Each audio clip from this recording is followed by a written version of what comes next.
Saint-Martin, je suis co-gérant des éditions et par ailleurs sociologue au CNRS.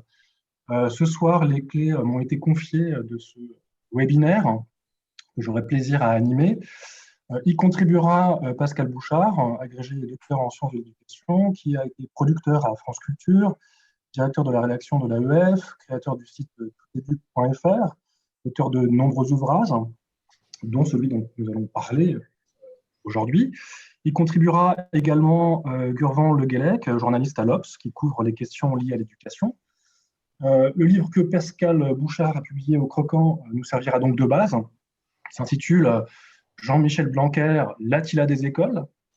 Cet essai a été publié dans la collection Détox, et on devine, lisant le livre, que c'est le genre de traitement qu'il faudra réserver à l'éducation nationale qui subit les assauts d'Attila et ses armées de cavaliers enragés, une fois la cavalcade passée. Car soyons optimistes, essayons de l'être du moins, ça n'aura qu'un temps et Blanquer sera renvoyé à d'autres plans de carrière. Ses chances à la région Île-de-France sont minces, mais d'autres voies de sortie sont possibles pour cet entrepreneur de la vie publique. Et d'ailleurs, Pascal annonce en fin d'ouvrage les défis qui attendront ça ou son remplaçant. Bon courage, car le système est à cran, comme il l'écrit.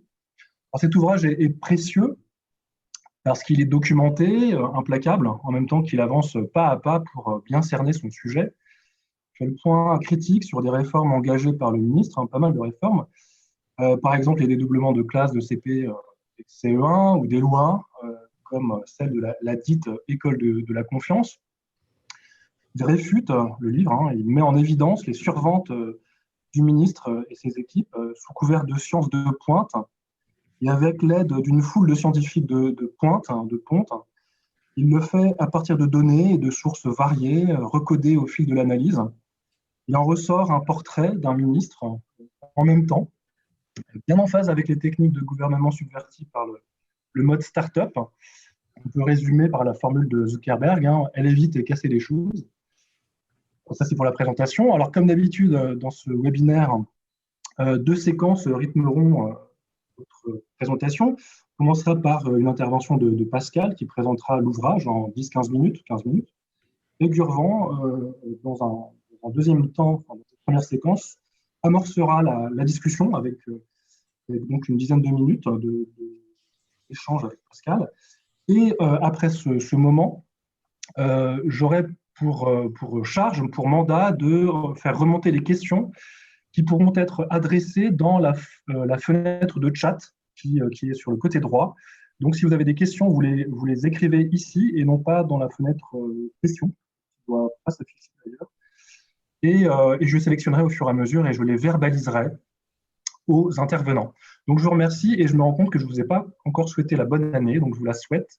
Et on peut commencer dès maintenant. Et donc, je te transmets le micro virtuel, Pascal, pour ta présentation.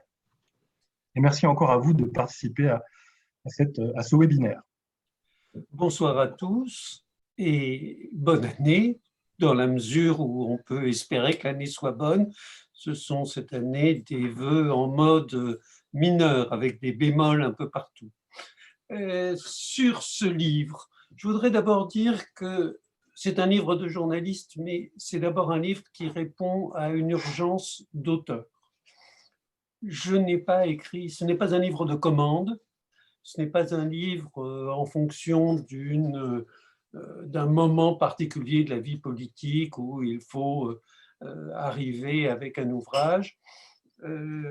C'est un livre que j'ai été un peu contraint d'écrire parce que je n'arrivais plus à faire mon métier de journaliste comme je le souhaitais.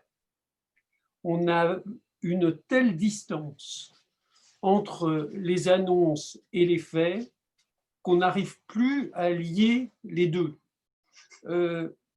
Habituellement, j'ai le triste privilège d'être le doyen des journalistes spécialisés en éducation. Je suis inscrit sur le listing du ministère, du service de presse du ministère, depuis 1982. J'ai créé cette émission sur France Culture en 84 et je suis journaliste à plein temps depuis 88. Donc, j'ai une certaine ancienneté. J'ai vu des ministres de gauche ou de droite, des qui m'étaient plus ou moins sympathiques. avec lesquels j'étais plus ou moins d'accord, mais j'avais toujours le moyen de rendre compte de leur action. On avait une annonce, on a une réforme ou une mesure qui se met en place, on a éventuellement une évaluation, et puis voilà, les choses se succèdent, elles sont dans leur ordre et tout va bien. Là, on a des annonces qui sont faites, on ne sait pas comment. Il y a quand même quelque chose d'extraordinaire, c'est que la mesure emblématique du quinquennat, le dédoublement des CP, des CE1 et puis maintenant de maternelle, n'est encadrée par aucun texte. Il n'y a pas de loi, pas de décret, pas d'arrêté, même pas une note de service. D'autre part, quand on cherche à voir comment elle se met en place, on a des informations complètement éparses. Et pour voir quels sont les effets, il faut aller chercher à droite et à gauche. Ici, une étude, ici, une étude scientifique, ici, des résultats consignés par l'ADEPE, mais avec des commentaires qui sont contraires, qui contredisent les résultats. Enfin, on est dans une situation impossible, on ne peut fonctionner que par dossier, et il fallait réunir tous les dossiers. Donc, j'ai fait des dossiers maternelle, CP, collège, lycée, de façon à rassembler des éléments qui sont totalement éparpillés sinon. Le titre, on me l'a reproché, on a trouvé que vraiment j'exagérais. Mais en fait, je dis négativement ce que Blanquer annonçait positivement, évidemment, dans ses livres. Son intention était claire. Elle voulait refonder l'éducation. Sous-entendu, la refondation Payon n'existe pas. Je refonde. Il commence par dire de façon assez étonnante il faut arrêter avec les allers-retours, les réformes et les contre-réformes. C'est fini, le monde éducatif n'en peut plus des réformes et des contre-réformes. Donc, on croit comprendre qu'il va être un ministre modeste et qu'il ne va pas tout bouleverser. Pas du tout. C'était pas ça. C'est à partir de moi, comme je vais reconstruire l'école sur des bases humanistes et scientifiques, je suis l'an zéro à partir duquel il n'y aura plus besoin de réforme puisque tout sera parfait. Alors, c'est évidemment l'inverse. Je démolis tout et il ne reste rien. Car ce qui est construit ne marche pas, on pourra le voir en détail.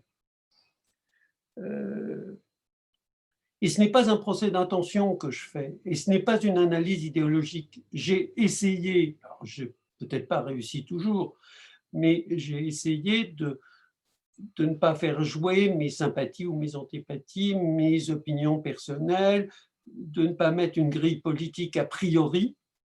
J'ai essayé de vraiment prendre, il y a une annonce, il y a une mesure, voilà quels sont les effets constatés, et les effets constatés non pas par moi ou par quelque observateur plus ou moins bienveillant ou malveillant, mais constatés par le service statistique du ministère, par l'inspection générale, par des sources, par telle équipe scientifique, enfin, par des sources incontestables.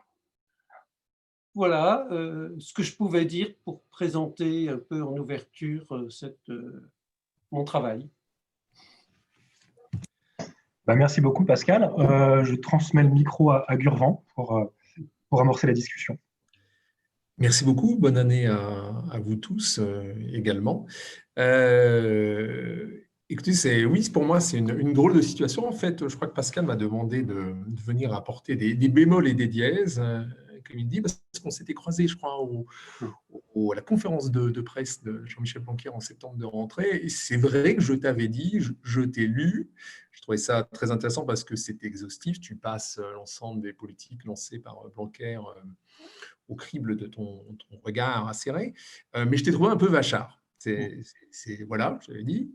Et donc, tu me renvoies la balle et je me retrouve dans cette position assez originale pour moi, qui suis plutôt habitué à critiquer, c'est vrai, les politiques de Jean-Michel Blanquer depuis 3 ans, d'avoir trouvé mon maître en Pascal Bouchard et d'essayer peut-être d'apporter une mise en perspective par rapport à ce que tu écris.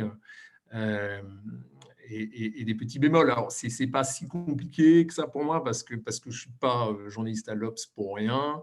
C'est un journal qui est travaillé par la culture du doute et je suis moi-même, même si je suis parfois critique avec le ministre qui me le fait savoir d'ailleurs, je suis parfois moi-même voilà, amené à douter de mes propres critiques. Donc, bon, alors je vais essayer de mettre un peu, de te raconter comment j'ai lu ton bouquin. Effectivement, pour commencer, Vachin, parce que le titre quand même, l'Attila des écoles, j'y peux rien, c'est quand même violent. Moi, je suis un enfant de l'école primaire des années 80 où on nous présentait encore Attila comme un affreux sanguinaire venant mettre à bas la civilisation et la remporter par la barbarie précisément, qui n'avait respect ni pour les enfants ni pour les mères.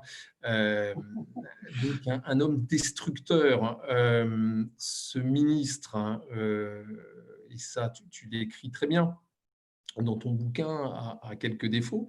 Notamment celui de s'asseoir régulièrement sur la science, tout en prétendant s'appuyer dessus pour piloter l'éducation nationale. Ce ministre aussi a une relation extrêmement ambiguë aux enseignants. On ne cesse de nous parler d'école de la confiance. Or, c'est quand même quelqu'un qui manifestement quand même a une certaine défiance vis-à-vis au moins d'une proportion importante des enseignants, ceux qui sont un peu trop syndiqués à son goût. Mais peut-on dire qu'il cherche vraiment à mettre à bas l'éducation nationale, à faire table rase du passé, à tout refonder, à tout fracasser et à livrer l'éducation nationale ce que j'entends parfois parce que c'est vrai que Blanquer, parce qu'il est crispant, mais crispe les gens, et on a quand même sur les réseaux sociaux, et notamment sur les réseaux sociaux enseignants, moi, j'ai des retours qui sont assez violents. Peut-on dire vraiment, comme je l'ai entendu même dans une émission avec Laurence Decoq, on avait échangé sur ça, Arrêt sur Image, qu'il livre l'éducation nationale à la droite autoritaire, au signe du CAC 40, au grand libéralisme. Là, je trouve qu'il faut faire un tout petit peu attention parce qu'il y a un truc quand même avec Blanquer, hein, il ment parfois. Et ça, c'est extrêmement problématique de la part d'un ministre, ne serait-ce que pour la crédibilité de la parole publique. Mais je crois que si c'est un menteur sincère quand même. Et c'est vraiment quelqu'un, je continue à croire que c'est quelqu'un qui veut vraiment le bien de nos enfants, peut-être pas de la bonne manière, mais qui veut le bien de nos enfants et qui veut plutôt le bien de l'éducation nationale. Preuve en est, et tu n'en parles pas dans le bouquin, c'est le dossier qui manque, mais c'est normal parce que je pense que tu as écrit ça, tu l'as écrit déjà depuis quelques mois, c'est la question de la Covid, la manière dont il gère cette crise. Là, actuellement, depuis un mois, j'ai un tout petit peu décroché avec l'éducation nationale, je suis dans le supérieur.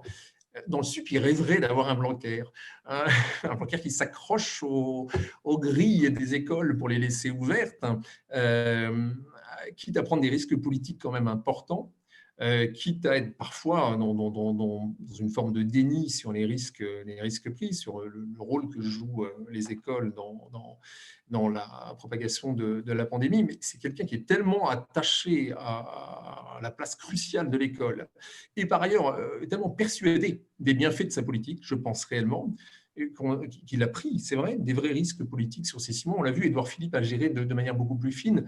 Il y a eu des vraies maladresses, ça a été compliqué, ça l'a mis en porte-à-faux.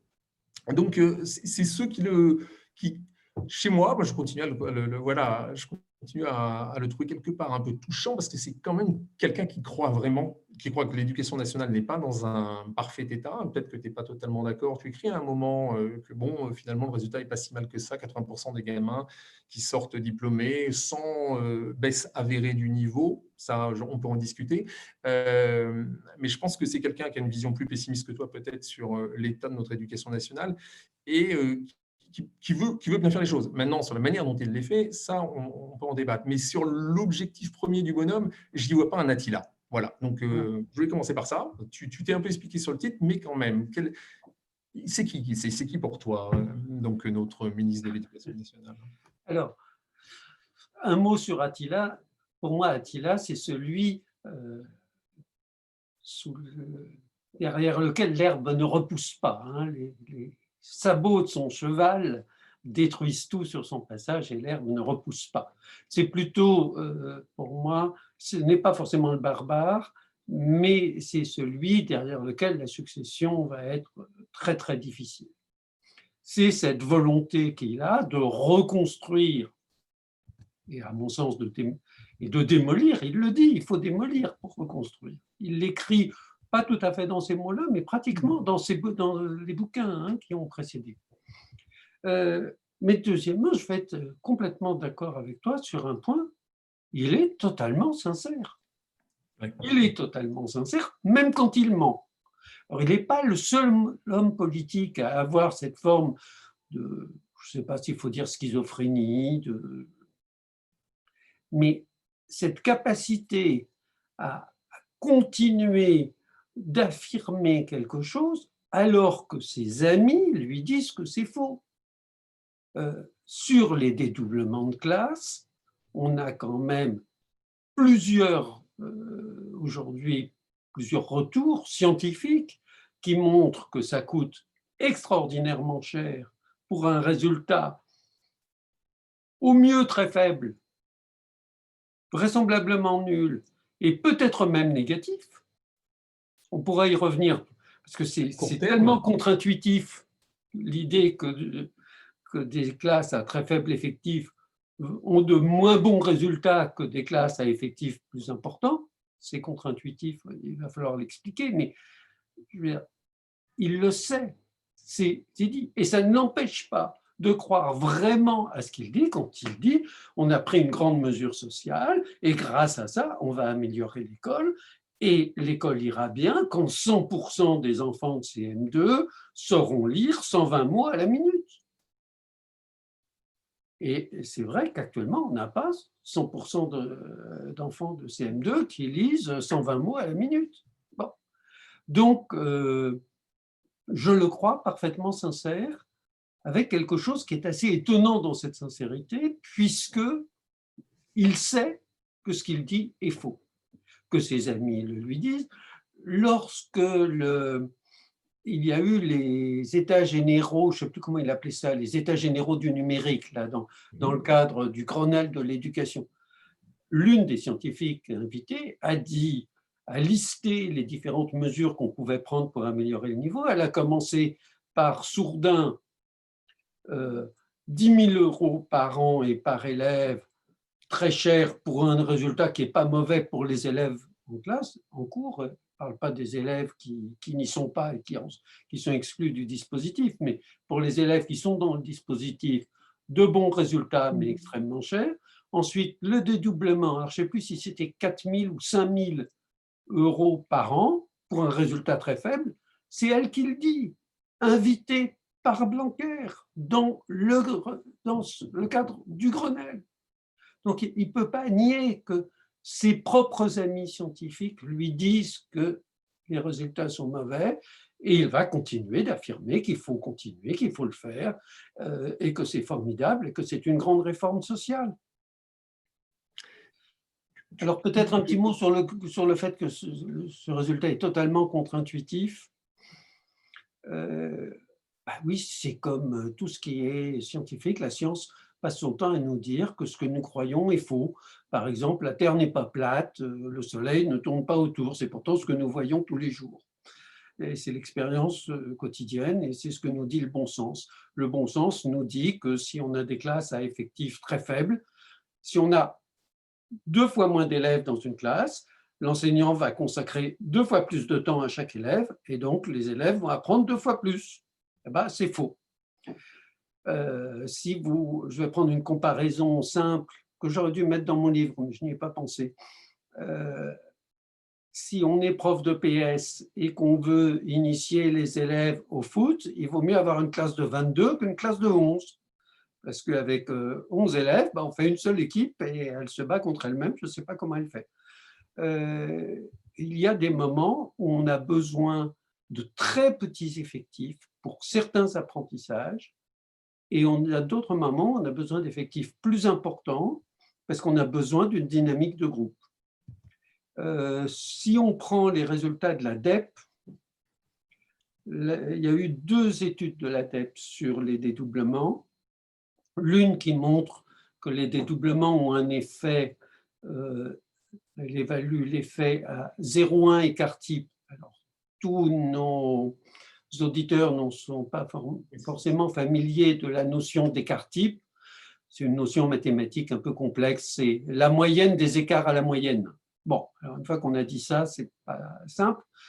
Pour prendre un exemple qui sera parlant, si on a une classe de lycée notée sur 20, que la plupart des élèves ont entre 5 et 15, la moyenne est à 10, l'écart type est de 5.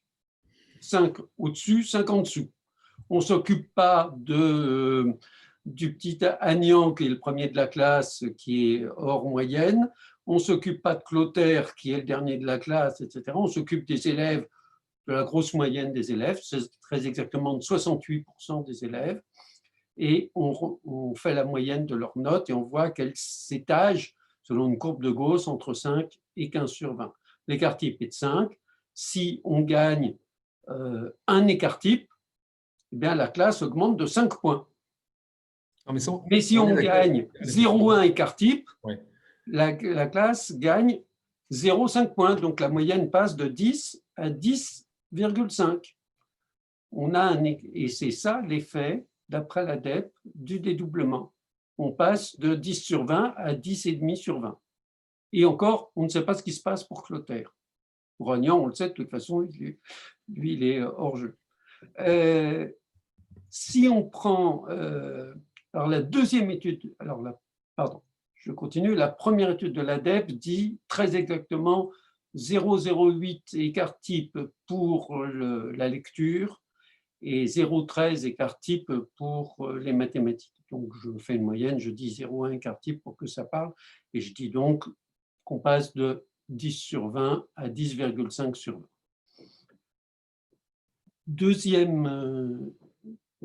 Deuxième étude, on a un résultat positif, une diminution de l'écart avec les écoles qui ne sont pas en éducation prioritaire sur le premier semestre.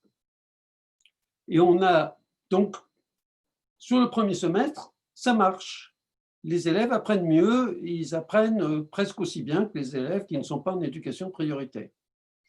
Mais sur le deuxième semestre, il y a régression. Il y a à nouveau augmentation de l'écart avec les élèves qui ne sont pas en éducation prioritaire. Donc, ça conforterait l'idée, mais l'ADEPE dit que c'est peut-être à cause des grandes vacances. Alors, on ne voit pas très bien pourquoi les grandes vacances joueraient pour les élèves de REP et pas pour les élèves qui ne sont pas en REP. En fait, ce n'est pas très crédible.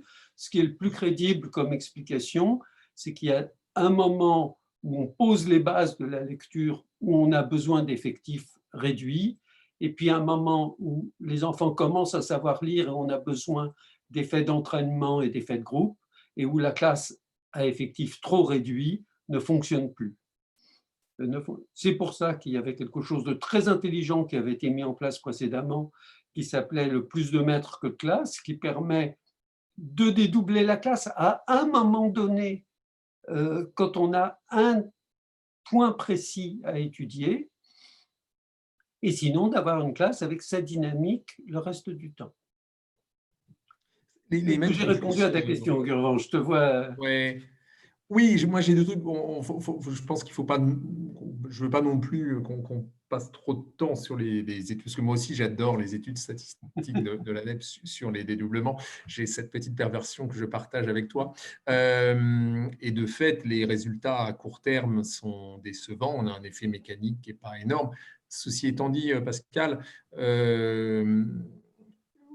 on pourrait avoir un effet à moyen terme, à long terme intéressant à partir du moment où il y a une transformation des pratiques aussi enseignantes. Et ça peut être aussi un stimuli, précisément parce que les résultats ne sont pas aussi merveilleux, ça coûte cher et ils ne sont pas aussi merveilleux, ça peut être un stimuli pour inciter les enseignants à enseigner peut-être un peu différemment à 12. Je suis tout à fait d'accord avec toi. Et c'est peut-être pensé, aussi en ça. Et moi, c'est une question que je voulais aussi te poser sur la stratégie qui est celle de Blanquer. Tu nous dis, il ment sincèrement, il croit à ses mensonges. est-ce qu'il croit vraiment à ces mensonges? Est-ce qu'il est vraiment dupe de ces mensonges? Tu sens dire plutôt oui, finalement, ce qui serait dans une forme, tu parles même de mysticisme à un moment, c'est encore très fort. Ça recroise un truc que me raconterait Francette Popinot, l'ancienne dirigeante du SNIPP, qui fait un interview avec elle quand elle est partie cet été, qui disait c'est un prophète. C'est un prophète, sa raison est dominée par son hubris, par sa volonté de tout reconstruire. Est-ce qu'il n'y a pas une autre hypothèse? J'ai vu tout à l'heure Patrick Picard qui disait dans les commentaires, c'est quelqu'un qui, justement, sa manière de piloter l'éducation, c'est aussi en mettant sous pression l'institution, en interpellant les parents d'élèves via les médias. Est-ce qu'il n'y a pas est-ce qu'il n'y aurait pas chez lui une forme de mensonge plutôt stratégique? C'est-à-dire qu'il sait qu'il ment, mais il sait aussi qu'il considère que pour faire bouger l'éducation nationale, il faut, c'est le terme qu'il utilise souvent, donc mettre sous tension l'institution.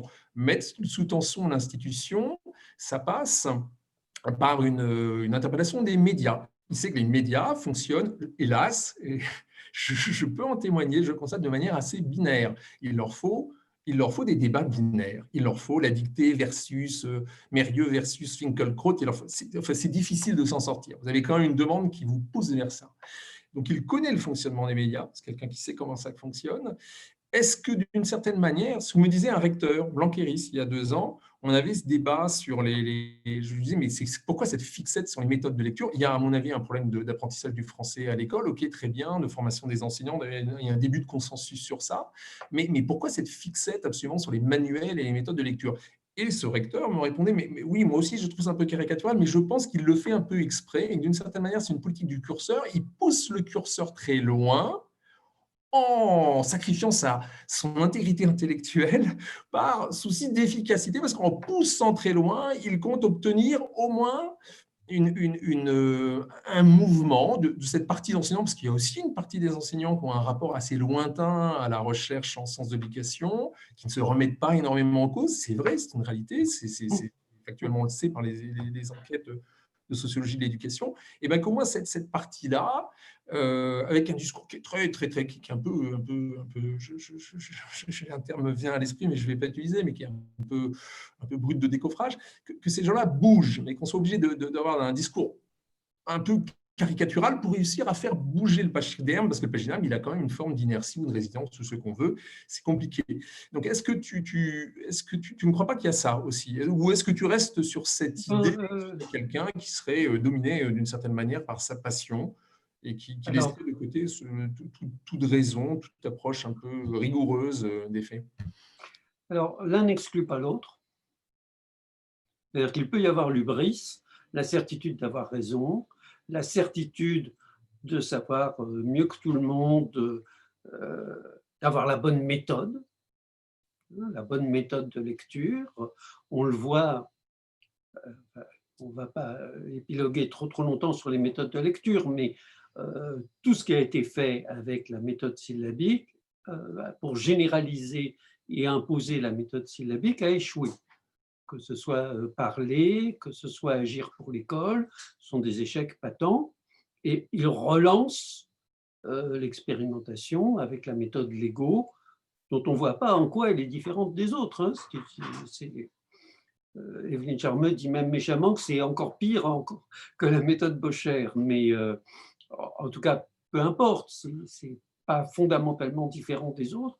On ne voit pas très bien pourquoi ça marcherait là où ça a échoué, où les autres ont échoué. Mais la question que tu poses, on est vraiment là au cœur du problème, Blanquer. Comment tous les ministres se heurtent à ce même problème? Comment on fait bouger le mammouth? Alors, comment on amène les enseignants à se remettre en question, à évoluer, à bouger? Il y a 2 solutions. Il y en a une qui consiste à leur dire, à leur donner des coups de pied au cul et à leur dire « bougez-vous ». Et puis, je vous envoie des formateurs qui vont vous expliquer. Je vous envoie Franck Ramus qui va vous faire une conférence et vous expliquer quelle est la bonne méthode. Je vous envoie des IEN qui vont recevoir des instructions. Je vous balance un livret orange qui va vous dire comment il faut apprendre à lire et à écrire aux petits-enfants. Et si vous ne comprenez pas, c'est que vous êtes vraiment des imbéciles. il y a la deuxième méthode qui est de dire, bah, écoutez, vous avez un problème dans votre école, vos enfants n'apprennent pas bien à lire, essayez de réfléchir ensemble.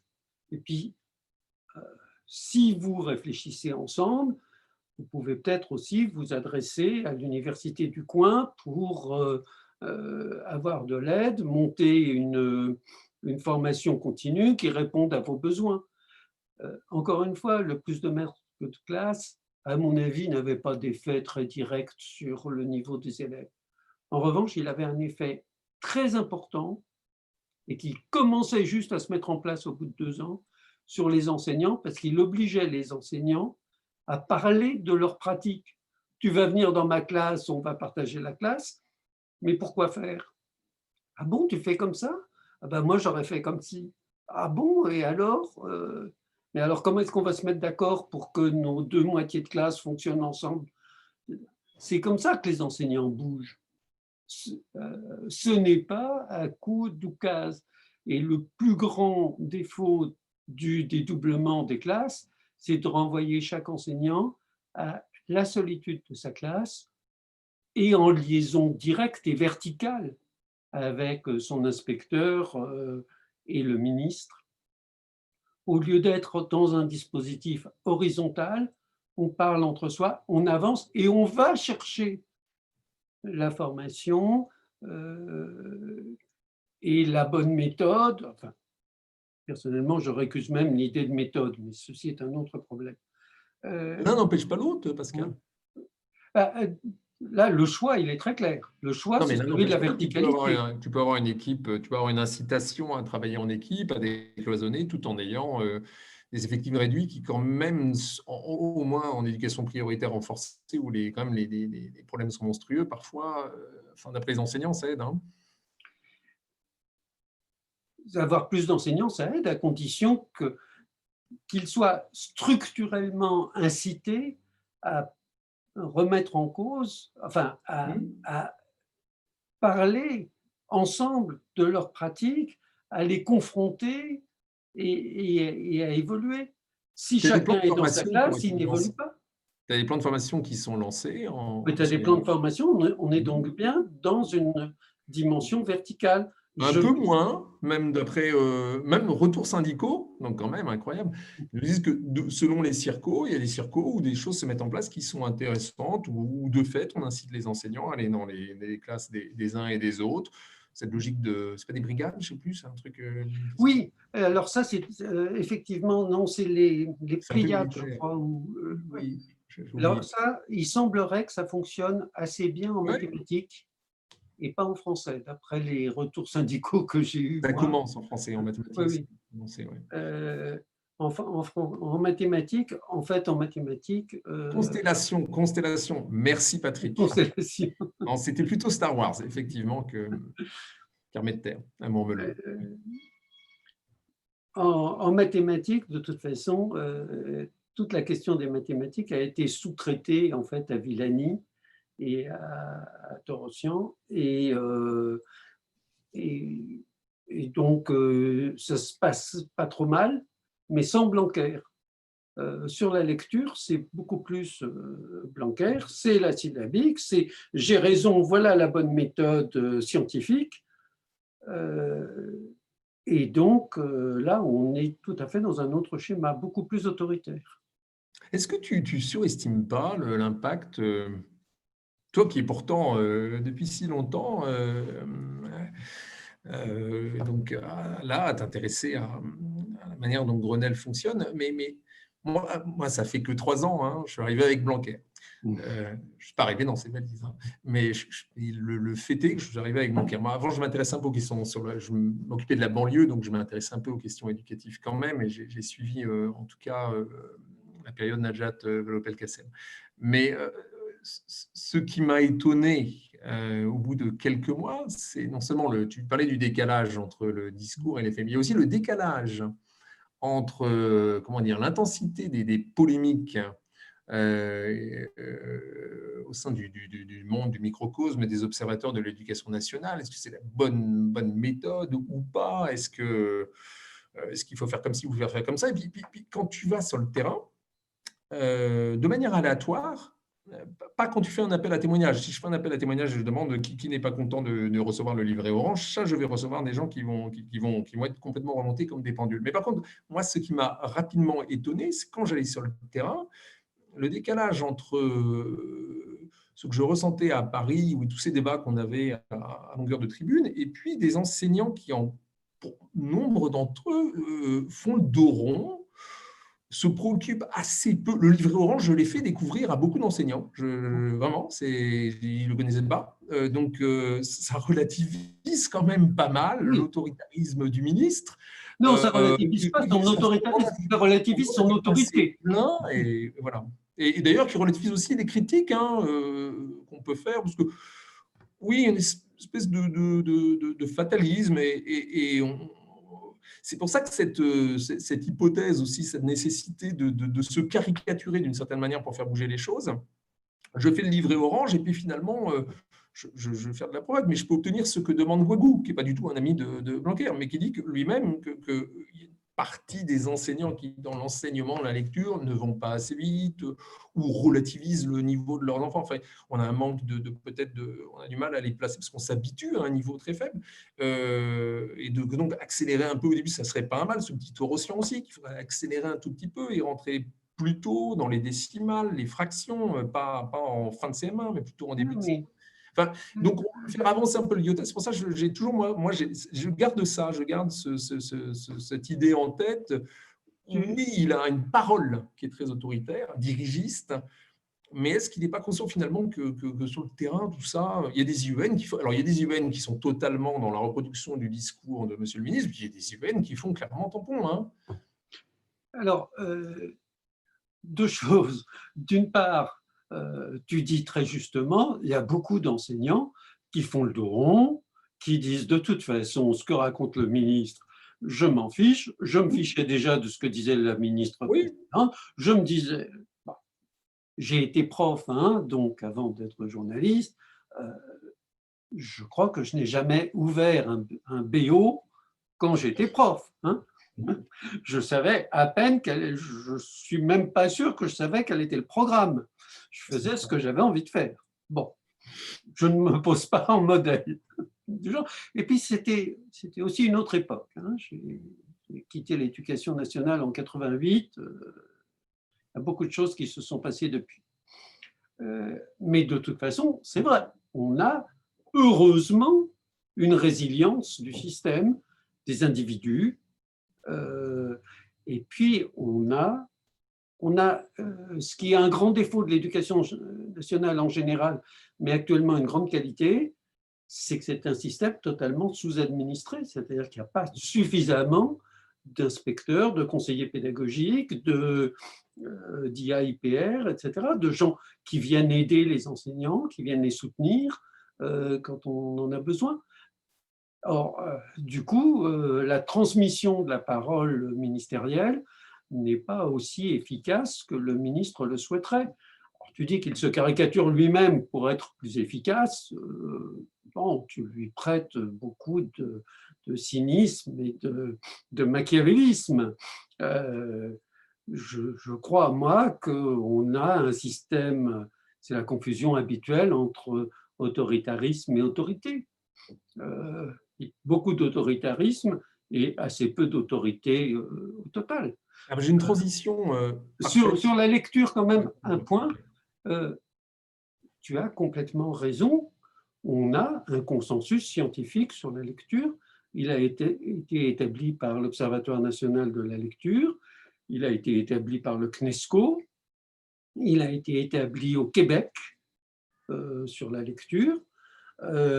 Et en gros, les conclusions de Guagou sont aussi celles-là. Il faut faire un travail sur le décodage, il faut faire un travail sur les phonèmes et assez vite dans l'année. Bon. Maintenant, il y a tout le reste. En fait, les méthodes syllabiques pures, comme celle d'Agir pour l'école, c'est quand même assez monstrueux, la méthode d'Agir pour l'école. Je ne sais pas si tu l'as vu. C'est une méthode en 3 temps, un temps qui correspond grosso modo à la grande section de maternelle, un temps qui correspond au CP et un temps qui correspond au CE1. Il faut attendre le milieu du deuxième temps, donc en gros le mois de février au cours préparatoire, pour que les enfants aient le droit de lire un vrai mot. Jusque-là, ils ne raisonnent que sur des mots, des pseudo-mots. On est vraiment dans la... Non, Oui, je sais bien, il travaille sur des pseudo-mots, je me trompe, je ne l'ai plus en tête, je m'y suis intéressé, j'ai toujours pas réussi à écrire dessus, parce qu'il faut que j'aille vraiment dans une école qui fait du agir pour voir concrètement ce que ça donne. Mais... Ah ben, je crois qu'il n'y en a plus, hein, puisque maintenant la méthode il y a même agile... des convaincus d'ailleurs, hein, j'en ai eu. J'ai eu des pas contents du tout, et puis j'ai eu des convaincus aussi qui défendent. Puisque maintenant, pratiquement, la méthode est recommandée pour les parents en soutien à leurs enfants. Je vais me permettre de poser 2-3 questions, sinon c'est passionnant, hein, merci pour la discussion. Dans le flux de commentaires qui viennent sur le côté droit, il y a une question sur laquelle je vais peut-être approfondir, de Gabriel Madelin qui dit l'hubris de Blanquer n'est-il pas partagé par tous les responsables ministériels? Moi, je pense que c'est une question importante parce que en fait, il y a quelque chose qui ne revient pas dans la discussion, c'est le fait que c'est quand même un ministère macroniste. Il est censé aussi implémenter, comme on dit, les réformes que doit mettre en œuvre notre président de la Startup Nation. Ça participe aussi d'un effort plus global. Et là, ce que vous décrivez tous les deux très bien, et vous échangez sur une politique publique sectorielle, on a l'impression qu'elle est complètement atomisée, elle est dans son coin et qu'elle ne participe pas d'un effort plus collectif. Donc moi, ce qui m'intéresse, c'est finalement, on discute le blanquerisme, mais ce qui serait pas mal aussi, c'est de voir le macronisme dans le blanquerisme. Et pour l'instant, on ne le voit pas du tout. Et ce macronisme, il me semble qu'il est transversal à pas mal de politiques publiques. Alors moi, c'est surtout sur le SUP que je connais un peu plus, mais aussi éventuellement dans d'autres, sur les finances, etc. Et on voit des façons de procéder, notamment, c'est une des questions qui vous arrête dans la discussion, qui revient, et on voit des façons de procéder par l'accélération, par la multiplication des textes qui ne sont pas forcément suivis des faits, par une espèce d'accélération permanente, par cette espèce de destruction créatrice de l'action publique, qui est en fait partagée pas seulement d'ailleurs par les macronistes, mais dans d'autres pays aussi. Donc, est-ce que là, pour monter un petit peu en généralité, il n'y aurait pas quelque chose à interroger qui permettrait de décentrer de la personnalité du seul Blanquer, qui finalement incarne une technique de gouvernement, qui a été d'ailleurs décrite juste avant la prise de pouvoir de Macron comme l'action publique en mode start-up. C'était ce bouquin qui était sorti en 2016, préfacé par Macron, et qui finalement résumait ce mode d'action publique qui est quand même vachement calqué sur l'entreprise. C'est le régime néolibéral de l'action publique. Donc, c'est une première question sur laquelle je me permets de rebondir. Et une autre question qui est venue et que je trouve plutôt intéressante, c'est sur la question de l'inertie. Parce que là, vous décrivez une masse d'enseignants qui résistent, qui ne bougent pas et qu'il faut faire bouger. Mais c'est une remarque qui est venue de Michel Guetta qui disait, mais est-ce que l'inertie n'est pas le seul moyen de défense qui reste aux enseignants, on enjoint à bouger en permanence? Parce que ce n'est pas un mécanisme de défense tout à fait vertueux, étant donné les attaques qui sont subies en permanence, et puis le mépris, ça a été écrit à un moment donné dans la fenêtre de chat, le mépris dans lequel sont tenus les personnels. Donc deux questions que je pose comme ça. Je vous laisse y répondre.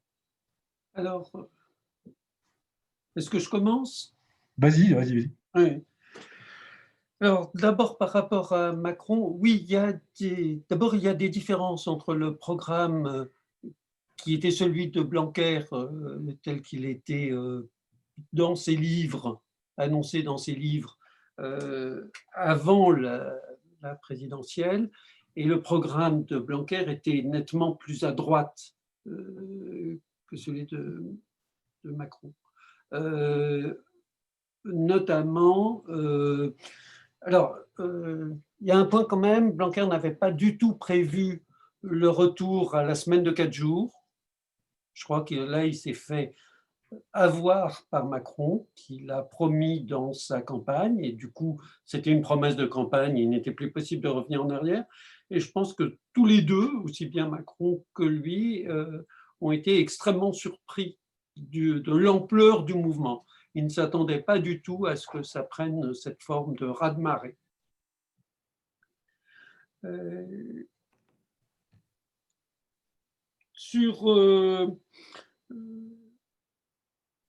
Très profondément, Blanquer l'écrit d'ailleurs, discuter dans les instances représentatives avec les syndicats d'enseignants, c'est du temps perdu.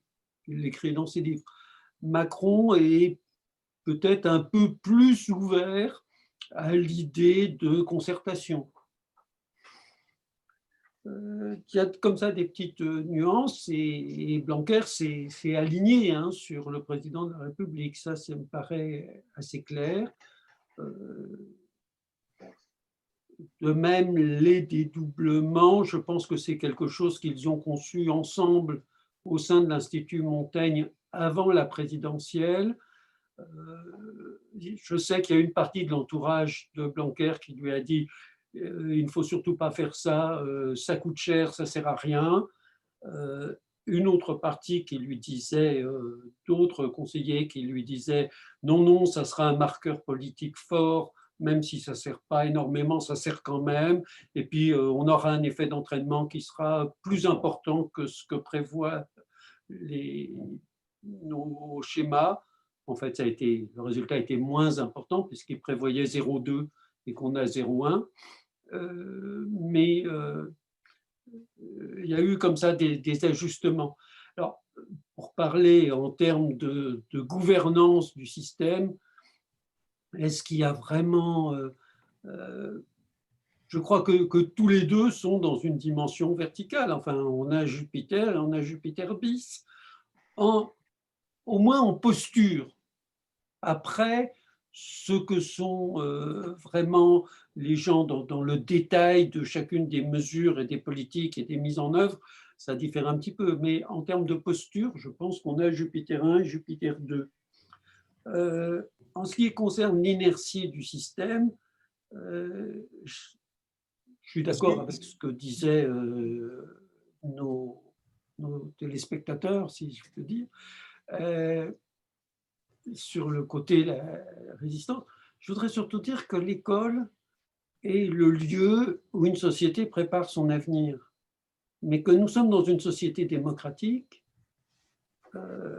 Dieu merci, en toute laïcité, et que donc chacun arrive avec sa vision de l'avenir, et que l'école n'est pas du tout le lieu d'une vision unique de l'avenir et de la société telle qu'elle est, c'est le lieu où se confrontent toutes ces visions d'avenir.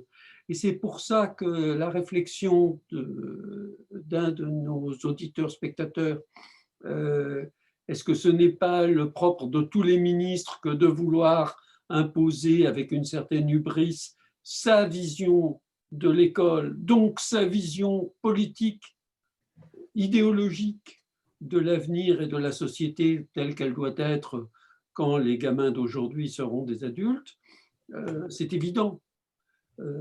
Comment on peut faire pour que ça ne soit pas le cas et pour qu'on ait un ministre qui accepte que l'idée que l'école est un lieu de contradiction et de confrontation, spontanément, normalement, que c'est souhaitable qu'il n'y ait pas un modèle unique, qu'il n'y ait pas une méthode unique, que tout le monde ne marche pas au même pas, ça pose le problème du fonctionnement démocratique de notre société au-delà de l'école.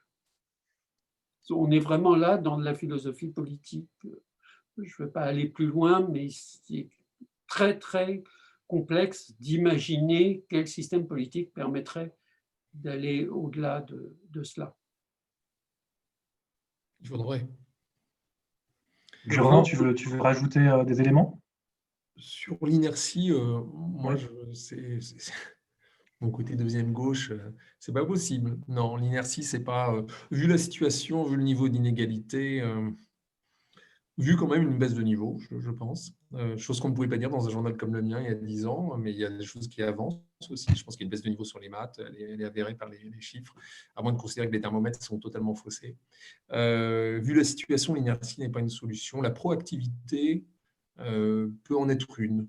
Je vois quand même sur le terrain, c'est toujours la même réflexion, le décalage entre l'autoritarisme de Grenelle et ce qui se passe en bas. Il y a des équipes qui se sont prises en main et qui finalement ne sont pas forcément saquées parce qu'elles font les choses. Elles font les choses à leur manière aussi, en écoutant quand même ce qu'on leur dit, mais en réinterprétant les choses. Et je n'ai pas forcément l'impression qu'elles sont mises au pilori, parce qu'au moins elles font des choses. Bon. Et je pense qu'aujourd'hui, l'inertie, vu le niveau d'inégalité, de ségrégation aussi, ça c'est un de mes grands dadas, qui n'est pas traité du tout par Blanquer, la mixité sociale, mixité scolaire est vraiment l'angle mort de sa politique, ce qui en fait un ministre de droite quand même, dans tous les cas. Mais on ne peut pas, non, l'inertie, pour moi, c'est pas possible. Je n'ai pas fait l'éloge de l'inertie. Quoi ? Je n'ai pas fait l'éloge de Non, l'inertie. c'est Je n'ai pas dit que c'était bien. Hein. Je réponds à la question, pas à toi, Pascal.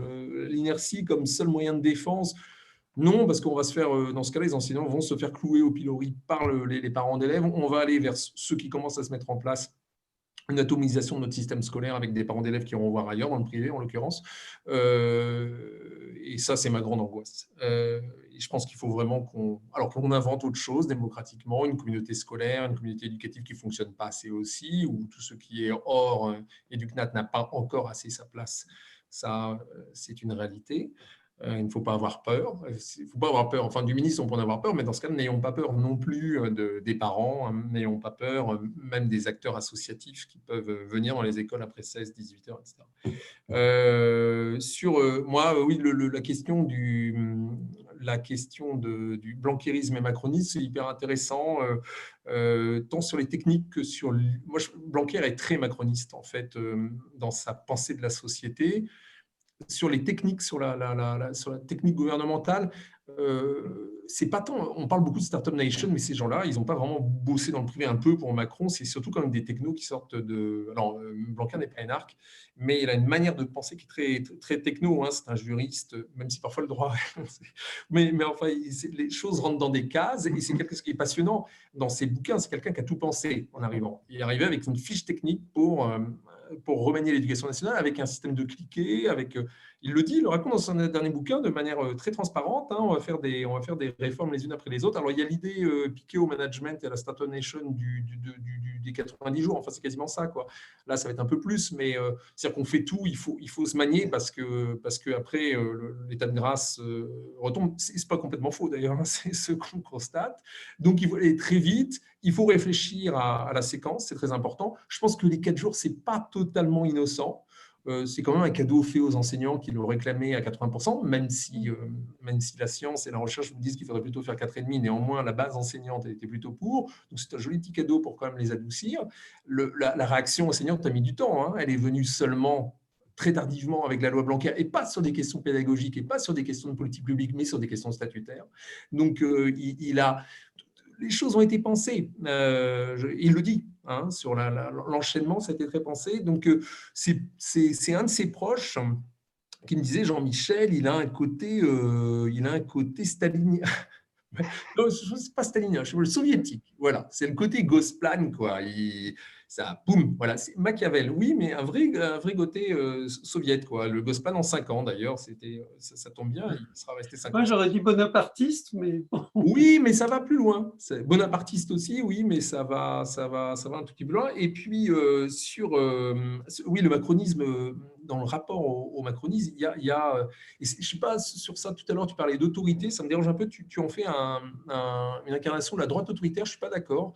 Il a une pratique autoritaire du pouvoir, ça tu le dis très bien, à quel point il s'assoit sur les syndicats, et puis pour lui, il n'y a pas grand-chose à en tirer, que ce soit d'ailleurs des syndicats réformistes ou des syndicats plus non réformistes, contrairement à Vidal, qui a joué un peu de ça quand même entre la CFDT et la FSU. Alors, Blanquer, c'est même le SGEN CFDT, c'est faux, mais bon, cette pauvre Catherine Neuf-Becty n'avait pas son mot à dire.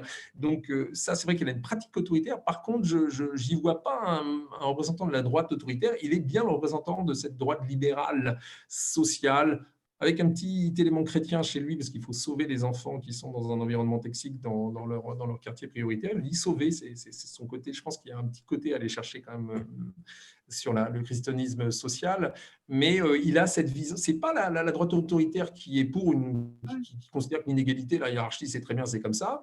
Non, il y a quand même cette volonté d'égaliser les chances. Enfin, c'est considérer que mettre de l'égalité tout le temps, ça sert à rien parce qu'au collège, c'est trop tard. Ça, c'est le discours.